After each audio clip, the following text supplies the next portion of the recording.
Danny, welcome. Anouk, thank you. You wanted to take me through a kind of meditation process, and I'm always open to that. I don't know what my listeners will make of it, but um, if you're still up for that, I am too. Yeah, happily. I'll share with you or invite you into one of my favorite meditations, which is also something that I often teach on retreat, and it's actually an interpersonal kind of meditation. I call it the feelings welcome game. Mm. And it's very simple. You just name in one word what feeling is alive in the moment. And then I kind of attune to and echo that back. And I add with a word, but also ideally with my energy, with my kind of inner orientation, welcome. Mm. And then we just see what comes next. And we just do that, for a minute. Yeah, Would you like to try?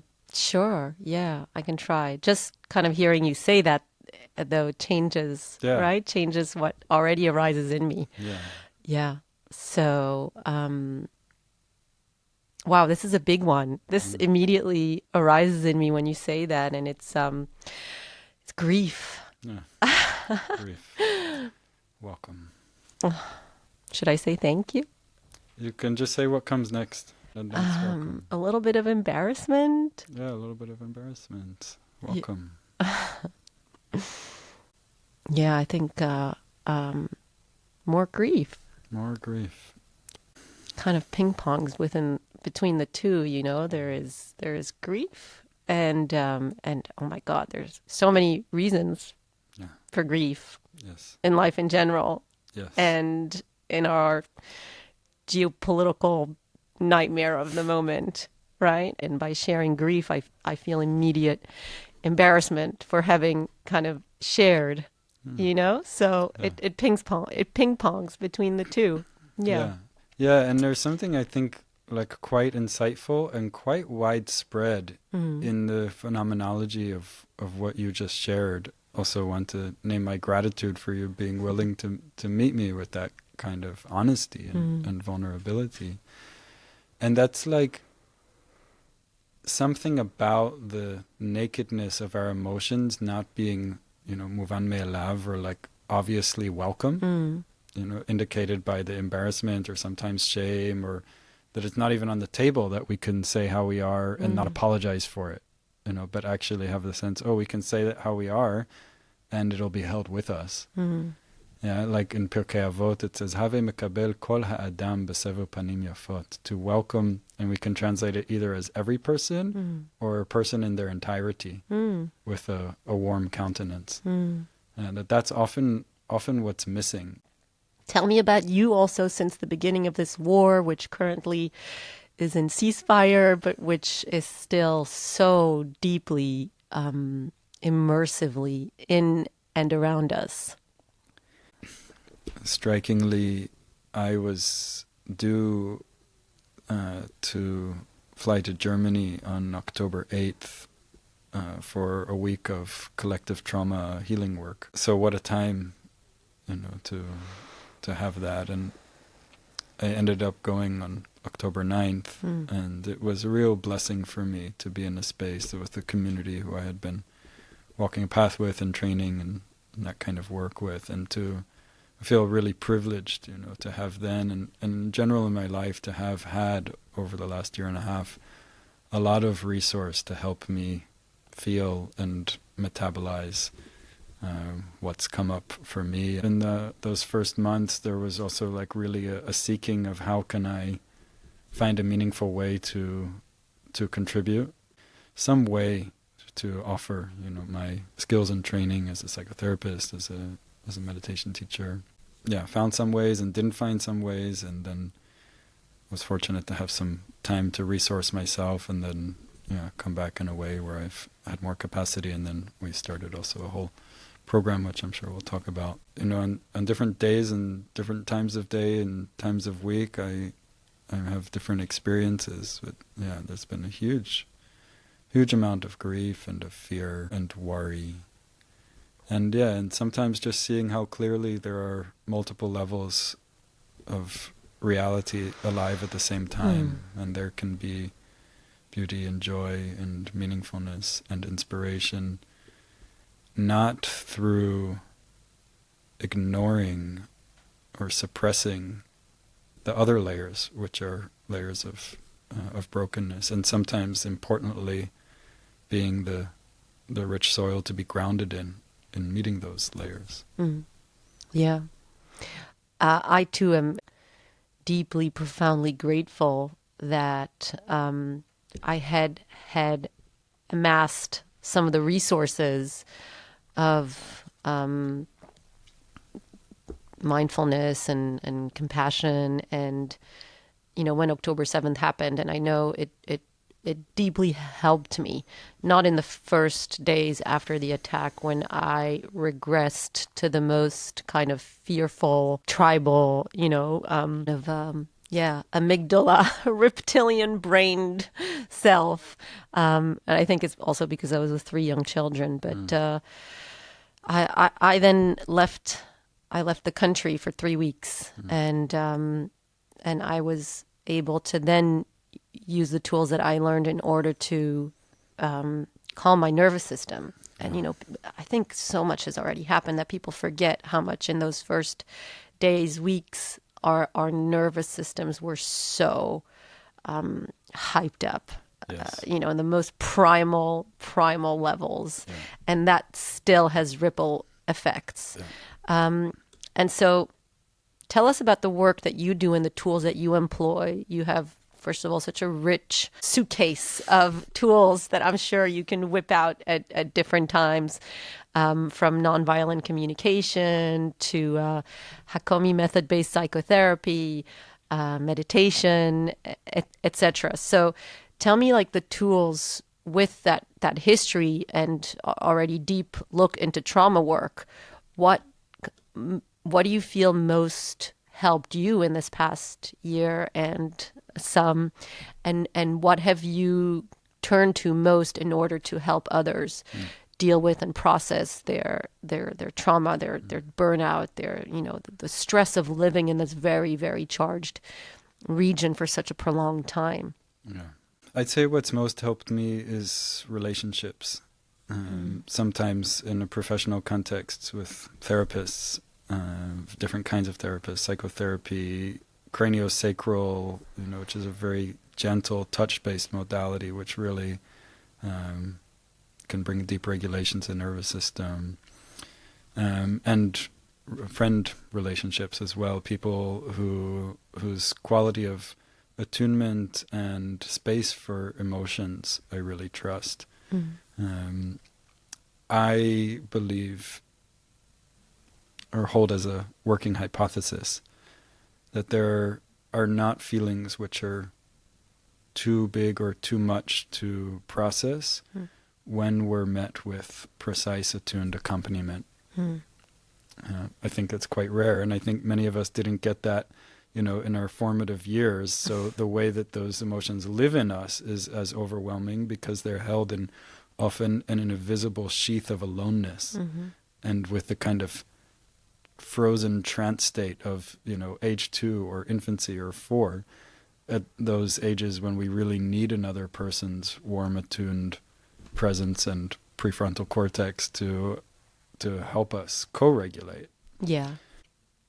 I wouldn't say the majority, but such a huge percentage of the population, and I'm sure my listeners as well. We grew up with generations of parents who very often didn't have the emotional tools and came from their own trauma, especially in our tribe, and a lot of people like me might have been a 1-year-old, 2-year-old, 3-year-old, dealing with various issues, if not dealing with direct trauma at home, and the basic human need is, like you said, co-regulate, which means generally to regulate with an older, wiser, calmer being who just holds your hand and says, I know it hurts, but I'm here. I know it's terrifying, but I'm here. Not with like immediate solutions, but just a presence. And And when you don't have that, and you grow up and you don't have that, you create all sorts of mechanisms to survive. And for Right. many people, it's just to shove those emotions as deep down as possible into your subconscious, Right. and that turns into adults, which look for methods to forget. And it can be a dysregulated nervous system. Yeah. So when a dysregulated nervous system meets an extraordinarily biblically dysregulated event, Yeah. like October 7th or like war in general, Yeah. it has a very, very hard time digesting it, Yeah. right? And not kind of being buried in even deeper layers of coping mechanisms, which often don't serve us anymore as adults. So when you treated people in the last year and a half, or aside from being a compassionate presence, which I think is 90% of it, and maybe I'm mistaken, but what tools have you employed, Yeah. and do all of them work on the majority of people, or is it really a kind of individual led approach? Yeah, it's a good question. I've certainly been really supported by my training in a modality called organic intelligence, which is a trauma healing modality that developed out of something called somatic experiencing, which is a bit better known. And there's a very precise understanding in OI, in organic intelligence, of people as living systems, and how systems get stuck and how systems stabilize and become self-organizing or emergent. And there's an especial focus there on what they call orientation. Orientation defined as connecting to the environment through the senses. Mm. So if you want, you and anyone who's listening who's not driving can just do a little experiment and just let your eyes go wherever they want to go. Perhaps noticing colors, shades of light and shadow, even texture. And at some point the eyes will be drawn towards something or notice something that's pleasant to look at. And pleasant, I like to say, includes ones and twos on the scale of 1 to 10. Like, oh, that texture, that color. And we can just let the eyes rest there, engaged with that visual object, interested. And then you can notice the sensations of pleasantness, even if they're very subtle, where they're felt in the body. Mm. And then don't have to do anything, just let those sensations be felt. Notice how it feels there, and notice also how does it feel in the rest of the body, receiving the impulse of those sensations. And we can let the sensations be in the background and bring attention out again. Hmm. Yeah, what do you notice? First of all, I want to say that it's quite, it's different on a podcast to be led twice already. And I want to tell my listeners that it's fantastic if you did the exercise, and also, totally fine if you want to come back to it later. It is a really cool exercise, but it's, it can be hard to get into it. Just to put that in a bit of a framework from polyvagal theory, which has really informed me in my work for years, but especially in our context. So polyvagal theory is a theory developed by Professor Stephen Porges about how the nervous system works.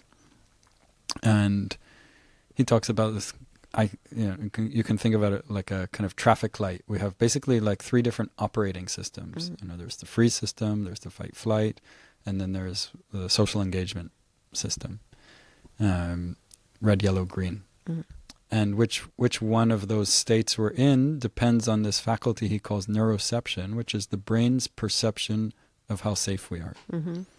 And he says the brain, or our whole organism, but yeah, the brain really is scanning always in 3 directions to check out, are we safe or not?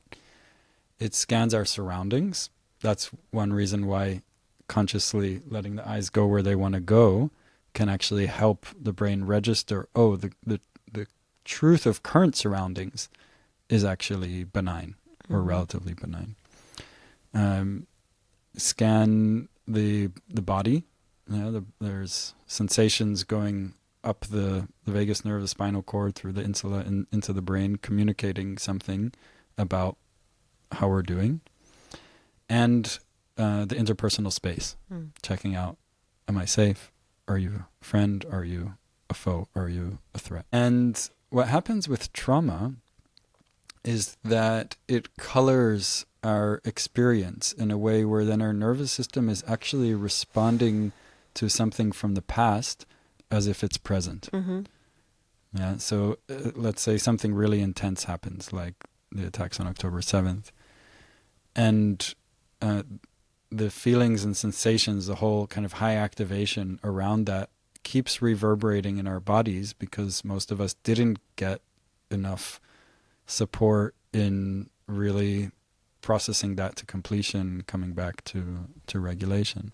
So those sensations are still happening in the body, and that means the body is sending signals to the brain of alarm, of threat. And there's really interesting studies also from neuroscience about left hemisphere and right hemisphere of the brain. So when those sensations are coming up, the brain needs to make sense out of them. So we make up a story, or we find evidence to support an interpretation of why it makes sense to be alarmed. Mm-hmm. And then we act in a way which tends to fuel that. Mm-hmm. So, of course, sometimes there are real threats, and then it's really good to be activated so we can, do what's needed. Yeah. That's helpful. That's not trauma. That's survival. That's good. But when we're not in those scenarios, and of course there's relative degrees, right? But like sitting here, in the studio, there's relative safeness. And so it's really helpful oftentimes before going in any explicit way towards traumatic material or overwhelming emotions, if it's possible, to first land in orientation. So the nervous system really is calibrated in a more accurate response to the truth of here and now. Mm-hmm. And so like in the retreats I've been teaching, for instance, I've really been using those three directions to guide the practices that I teach. So oftentimes, if people think mindfulness, right away, like close my eyes and bring attention inside. Mm-hmm.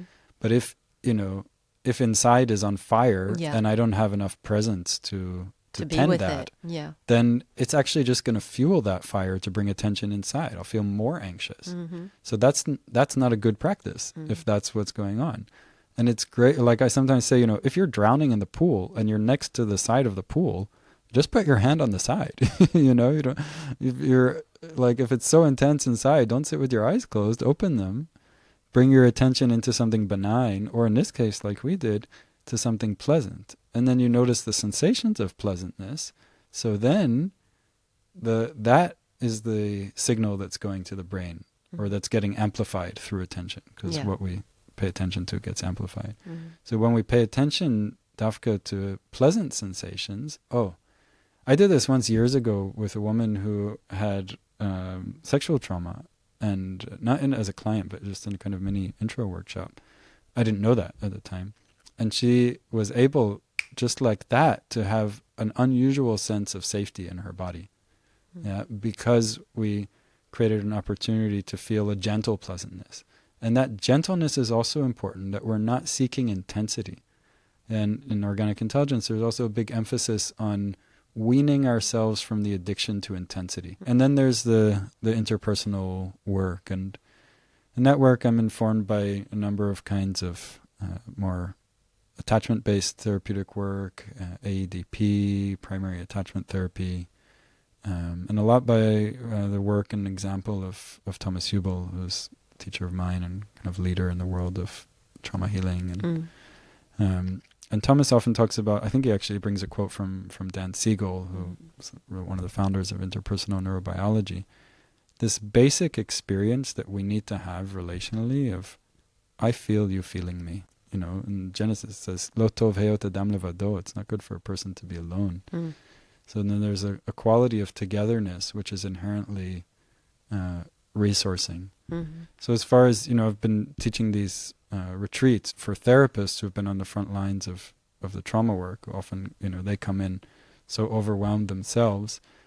And then we're doing a lot of these kinds of practices, to really be able to metabolize what's there and to restore the sense of safety and okayness. Tell me about the connection, your healing work and your psychotherapy work and your interest in Jewish spirituality. I find that very, very interesting because I find that for a lot of young Jewish people, they are not necessarily finding answers for their kind of spiritual needs in Judaism. And they often go and look for it in other lineages, whether it's Buddhism or eventually go to some kind of, atheism or just kind of spiritually lost.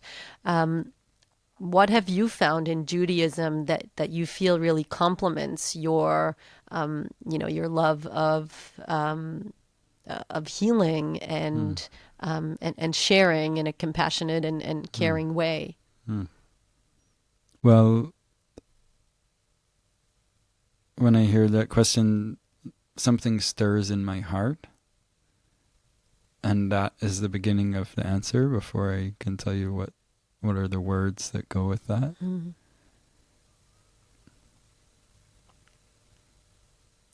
But there's a teaching that I love from the Me'or Naim, the Chernobyler Rebbe, one of the Hasidic masters, who mentions a verse from the book of Proverbs that says "Velashon ke'et sofer," something like that. Like the tongue is like the quill of a scribe, and he says in the same way that a quill needs to be dunked in an inkwell in order to write, otherwise it just scratches on the parchment. So too, the tongue needs to be dunked in the well of the heart in order to speak, like really living words. Otherwise, it's just grating. And so, for one, that's just what I'm trying to practice, in the moment of speaking, not just answers, but something which is alive and dimensional. And I think that's also, part of the estrangement from our tradition is that it's lost that kind of, for many people and in many places, that embodied, dimensional, lived, experiential rootedness. So that, for instance, notions about divinity become just kind of abstract theology or notions of faith as belief, but not in the sense of, like the prophet says, "Umele'ah ha'aretz de'ah et Hashem k'mayim le'yam mechasim," that the whole earth would be filled with a consciousness of divinity in the way that the water fills the sea. The water doesn't fill the sea in an abstract way; it's wet. And or like in the book of Job, he says, "Mi b'sari echezeh Eloha," that through my flesh I will see or behold the divine. And this is where I think that the technologies of healing, from whichever modalities or traditions they come, that restore our ability to feel, to be alive, to know, to be intimate, to know in a more integrated way, they are like the enzymes which make the luminous teachings, of those kinds of quotes bioavailable. I really meet extraordinary people on this podcast, and it's people who very often, have their own history of suffering, of trauma. Not always. It can also be people who just, by virtue of having been so deeply nourished as children, just have this very, very deep, rich, large ability to hold space for others. Or people who, like I said, through their own trauma have really done a very deep journey in healing themselves. And then ultimately, all these people I find are led to wanting to share those tools with others. So having said that, I meet these people, and then I always have that question. Ultimately, you are you're deeply spiritual. You are engaged in helping others, in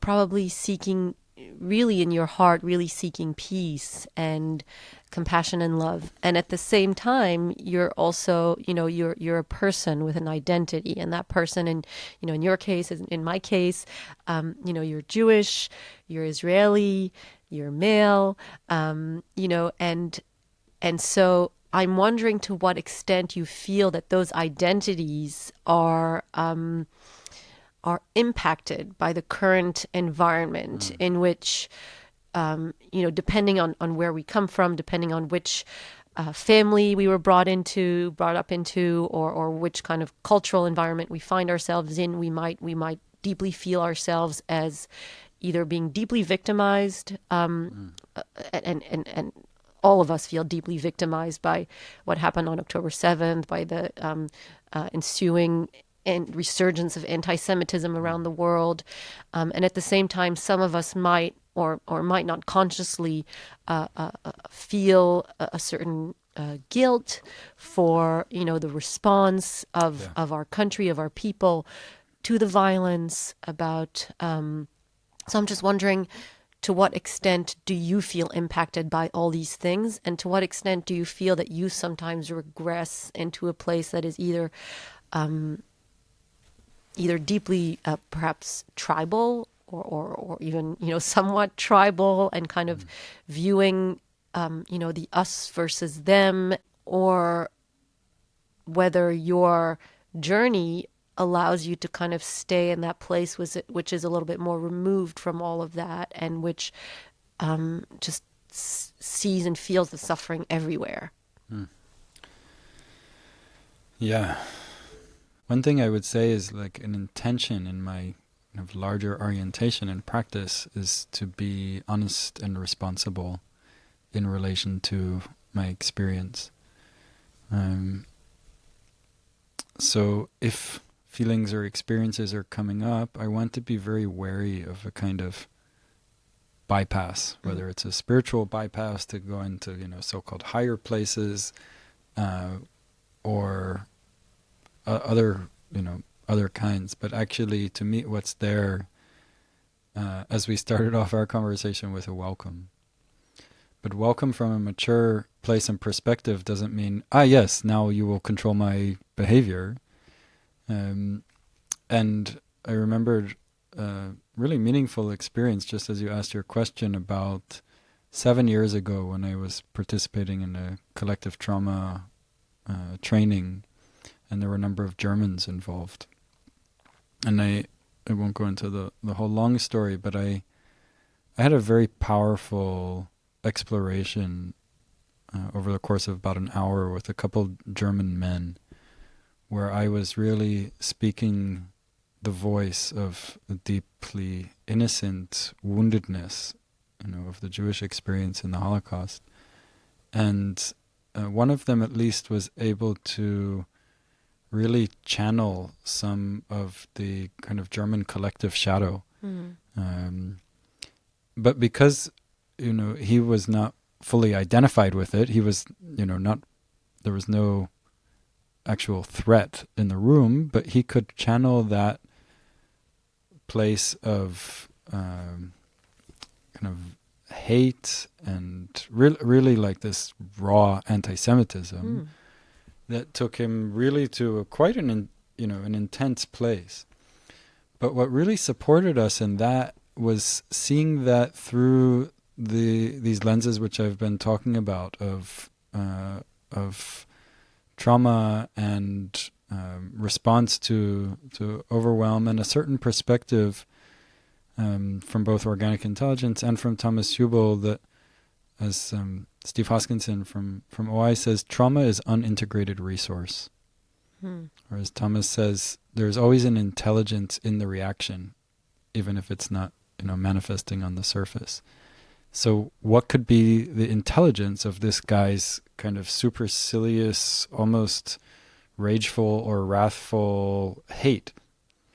So as we tracked that somatically, like really stayed with him, allowing him to really go feel into that experience, he was actually moving away from his own vulnerability and into a sense of perhaps a pseudo sense, but experientially a sense of superiority. But through superiority of safety. Hmm. And when we shifted the focus from the superiority to the somatic or bodily experience of safety or being less vulnerable, then he could actually feel that and integrate that resource experientially. That helped him settle in his nervous system and come back into a more grounded and integrated place, where then instead of the superiority and anti-Semitism, he could actually say to me in a very powerful way, I respect you, and I want you to live, and I want you to live well. Mm. That's a very powerful experience to have. Not to make him bad for that, for us to be able to stay in enough presence to integrate that, and then to come not through bypassing, not through him thinking, as now a kind of responsible German saying, oh no, I can't feel that. That's right. How the shadow stays in the shadow. Mm. And I think we need to do the same thing, that when this kind of tribal regression comes or hate comes in a way where we're losing touch with the humanity of others, we need to include that, not act from it, but find these spaces where we can really be accompanied in what that's trying to do for us, and in coming back into in a more integrated sense of being, more in touchness with the fullness of who we are, and more able to be in touch with others. Mm. So I want to pull that apart a little bit, because I feel like that's really important, and it kind of goes to the one of the central topics that I'm interested in this podcast, which is that I think this war, brought out things that are in our human nature anyway, and specifically in the kind of Jewish-Israeli story, it brought out the trauma, the kind of reliving of a certain kind of trauma, which perhaps a lot of us unconsciously had embodied. And in addition to that, because of the violence, the unbelievable violence of that day, and then the deep kind of polarization which is created by media and by social media specifically, I realized early on that so many of us were in such a place of defense, of victimization, of hatred, of wanting to destroy, of wanting to hurt, whether it is through messages on social media, kind of just this extraordinary violence which continues to be perpetuated, whether in words or in our own minds or in our bodies or in thought. And what I'm interested in what you're saying is that, for example, for this German, you didn't try to bypass that, because what a lot of us try to do is either justify those feelings by going to look for reasons to feel them and then act on them, right. Or to kind of like bury them, in some kind of like shame. They're not there. I'm ashamed of who I am. I'm ashamed of being, Israeli. I mean, people go in different directions. And I'd love for you to talk a little bit more about when you say there is a wisdom in those primal emotions as well. What do you mean by, being with them, and what is the wisdom that they can offer us? Yeah. So first of all, I think it's often important to do that with some skilled accompaniment. Somebody else who has enough space and presence to perhaps accompany us in that process, unless you're particularly resourced or practiced, but perhaps then even so. So let's take, for instance, a feeling of rage or anger. So oftentimes, when I say those words right away, we might have images of certain kinds of behavior, or like a screaming or a yelling, or perhaps acts of violence. But that's different than, exactly as you were saying, like the raw primary emotion or energy as it arises in us. And this is one of the ways when we have like an established practice where it can really serve us in these intense moments to be able to discern between these different threads of experience and not to just be taken over by them. So feeling that rage, perhaps, like down in your core and rising, through your belly, that also is, mobilizing. There's sympathetic arousal that comes with that. There's the thoughts, that right away go about them, but there's a raw energy and there's a power in that which can be felt bodily, and that can be helpful. There may be a deep vulnerability or a grief below that or alongside that. And it might be that first we need to feel that kind of power in our bodies to feel like organismically stable enough to touch something which is more vulnerable, or more likely to fragment without that kind of integrated strength and sense of agency. Sometimes that kind of anger, or rage comes actually to restore our agency, when there's been a violation, when there's been, a violation of choice or boundaries. And then, and here I draw especially on insights from NARM, the neuroaffective relational method or model, which is an approach to developmental trauma healing. And there's a special, I think, wisdom and insight there in relation to grief and anger as primary emotions, each of which could be a secondary emotion kind of covering the other. But with anger, there's really an invitation or pointing out of the importance of anger as protest and the message of that protest being received, or it's that anger is trying to do something. And for instance, in this context that we're speaking about, that anger, if we listen to it, not try and figure it out, but if it's like, if that, anger, if that rage could speak, what would it say? And then it might say, we are here to live, or we will not be killed. Yeah. And I just notice, when I say those words, then a deeper breath comes for me when I hear myself say those words. So there's then a feedback that happens, and the message, whatever it may be, of protest, anger, needs to be heard by ourselves and to be experience being heard by another. Which brings me back to the understanding that anger and rage, we evolved those feelings because they are, they serve us. They actually, they have huge wisdom. Yes. If they are listened to. Yes. And I think that perhaps that's, something which in all societies and also in Israeli society, how great would it be if we could teach, young men, soldiers, to wisely listen to their anger, because anger can be used in a very, in a wise way. I love this idea of the wise warrior. The wise warrior, is the warrior who knows when to put their sword down and knows when to use it. And I think it's not just for soldiers, it's for all of us to be able to listen to that anger and then know that sometimes it hides feelings which are even harder for us to feel, which, like you said, might be grief or fear or terror, or a deep sense of loneliness or abandonment. And I think the post-October 7th kind of touched on all these parts which none of us like to feel, the kind of abandonment by the world and the pointing the finger at, at our supposed badness, et cetera, et cetera. And just to pick up on that, or on two things that you said, if I can jump in. Sure.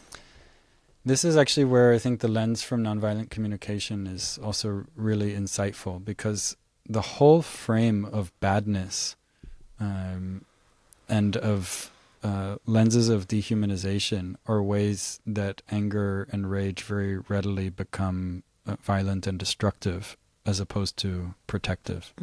When we're running an operating system which is so ubiquitously looking through lenses of right, wrong, good, bad, and then deserve, we very quickly stop doing this essential Jewish thing of not doing to the other what's hateful unto us, and we justify doing that by notions of deserve, which rest on notions of badness and wrongness.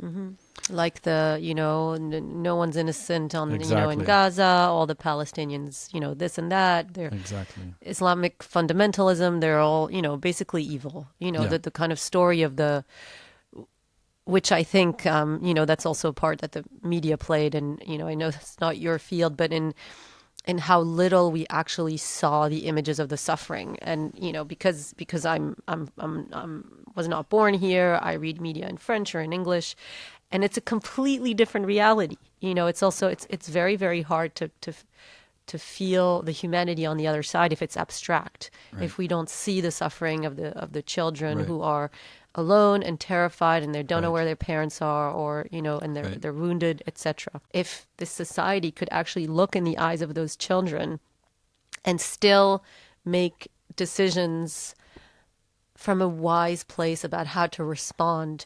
And today I think I don't judge the responses anymore. I don't know anymore what was right, what was wrong. I don't know. But what I do know is that very often, especially of course in our leaders, in our governments, in our politics, in our media, so many of our responses come from a place of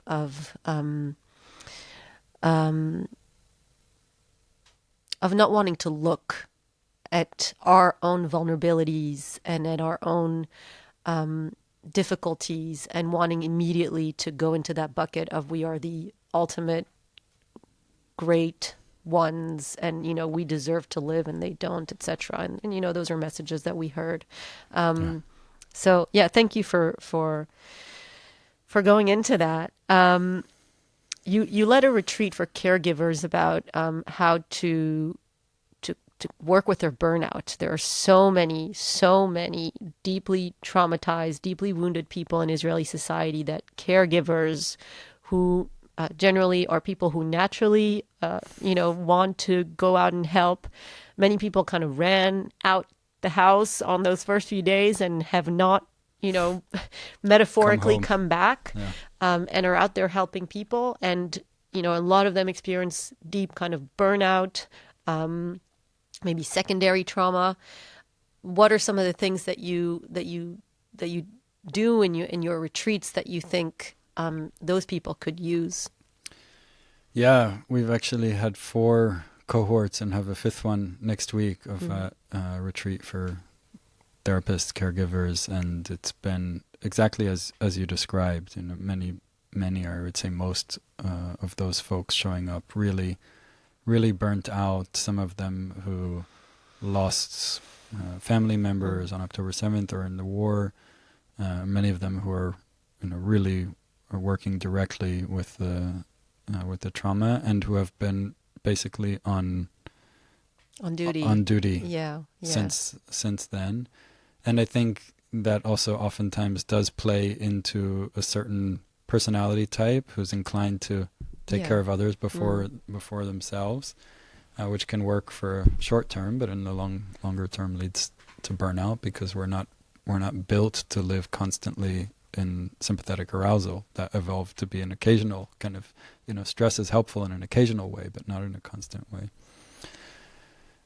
So we've been offering these really meditation retreats, but very trauma-informed meditation retreats down in the desert in the Arava. And for one thing, just going down there is healing. To be in that space, to be in the desert, to be in conditions which are comfortable, which are nourishing, to eat good, healthy food. To be in a space where, even though some people, we do offer them in silence with some interpersonal practice and a lot of accompaniment, but without telephones. And then we teach various practices like those I shared earlier that are firstly designed to help the nervous system settle, to come out of the kind of internal echo chamber of threat activation, sympathetic arousal, or overwhelm, freeze, shut down.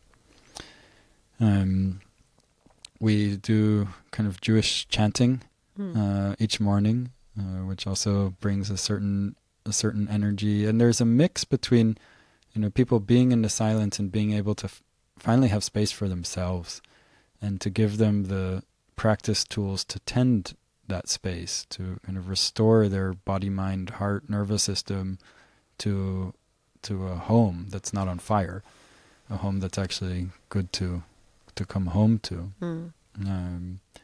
And there is a sense of yachad, of togetherness, in that, and being in this rhythm over the days. There's rest time, and there's practice time, and there's some teachings, and we explore a variety of practices, for stabilizing, regulating the nervous system, for meeting the emotions more directly. In next week's retreat, we're actually experimenting. A friend and colleague of mine who comes from the world of grief ceremonies is coming to teach with me, so we'll make some more explicit space for grief in a different kind of way, as well as some interpersonal practices, which also, like we did, which also tend to help people really regulate. And actually, what many of them say, one of the things they most take with them is this practice of feelings welcome, which we can practice with ourselves, we can practice with others, with clients. We could practice it in a formal way. Sometimes some of my friends will just say, or we'll just say, "Oh yeah, let's do feelings welcome," or I'll say that, But it can also be a kind of orientation, not necessarily a formal practice of how do we meet the feelings that are passing through. If people are listening and don't know where to start, they might be in the kind of not only the war race, but the rat race of everyday life in Israel. Where do they start if they don't have a meditation practice and they don't have a therapist, and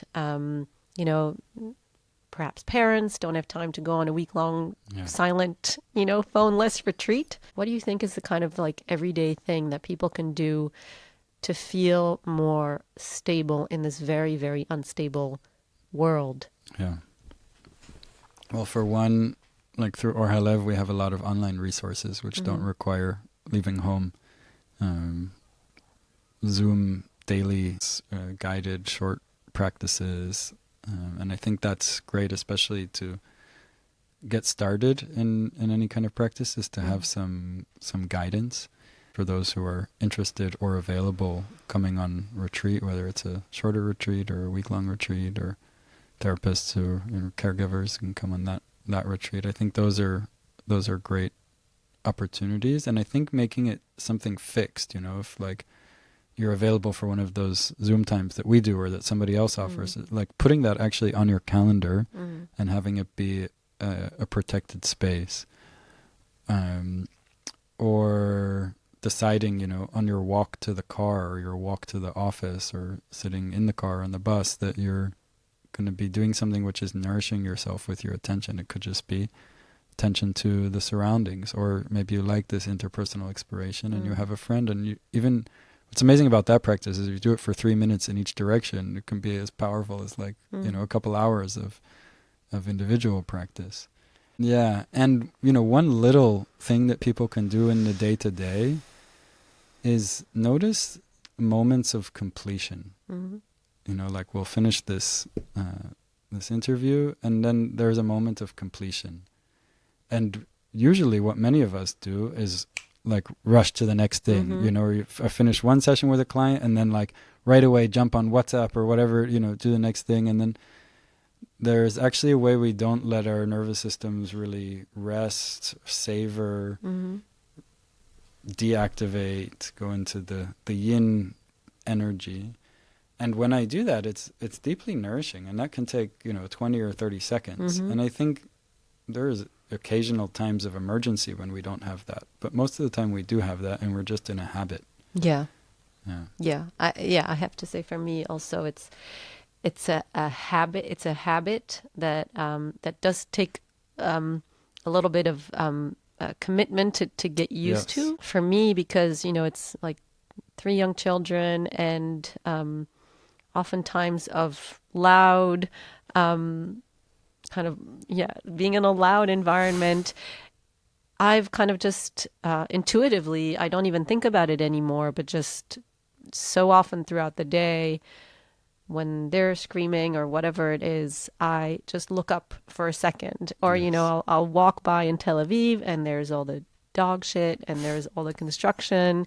But there's also like a flower. Yes. And it's so simple. And, people talk about this all the time, but it really does make such a difference. It Yes. just, it's being in that kind of larger state of being versus that kind Yes. of small, frustrated, story of, my kids are like this, or I'm like this, or this is, this sucks, or whatever. And it really, for me at least, those kind of small moments that I have incorporated for years, but Yes. they are so powerful when you kind of aggregate them, and Yes. they're there. It's always there. Is there anything else that you would like to leave us with? Maybe something that inspires you or something you just love? At least one more thing about, in response to the last question, Mm, which is something that we can do every day along the way to express our appreciation. mm, That's like a renewable energy source mm. that often we don't activate. And to be specific about that, yeah, there's a kind of like delight and something heart-touching about that. When we make a habit of expressing our appreciation in a precise way, Mm-hmm. we are more in touch with the gift of it, and it nurtures our relationships and brings a kind of resilience and richness into them as well. I think it's a really important point, and um, and that was really my doorway Hmm. into realizing for the first time, and despite 20 years of therapy, during which I had not realized that I can do things that will actually change the way I experience Yeah. the inner and the outer world. And it was this very simple, it's called 5 Minute Gratitude Journal that my Mm-hmm. husband bought me, and where you write every morning kind of 3 things you're grateful for. Um, and I used to wake up in panic a lot of the Mm. time and nightmares, and and that was it. I didn't know that was me. I was completely identified with that, Mm. and um, anyway, yeah, it's going back a little bit, but that gratitude, when you just have to write something, you have to write 3 things you're grateful for, and you can always find some. For Yes. me, it's very often nature related. For other people, it can be, their pet, um, their deceased ancestor, Yes. grandparent that took care of them. It can be, there's so many different things that, and when you connect to that feeling of gratitude, it shifts your entire experience, your energy, and then your relation to the world. So I think that's a wonderful, amazing practice that is so easy to do, is just to Yeah. remember what we're grateful for, and we can allow ourselves to be in that energy. Thank you so much for coming in, for being vulnerable, for being open. Ken, toda.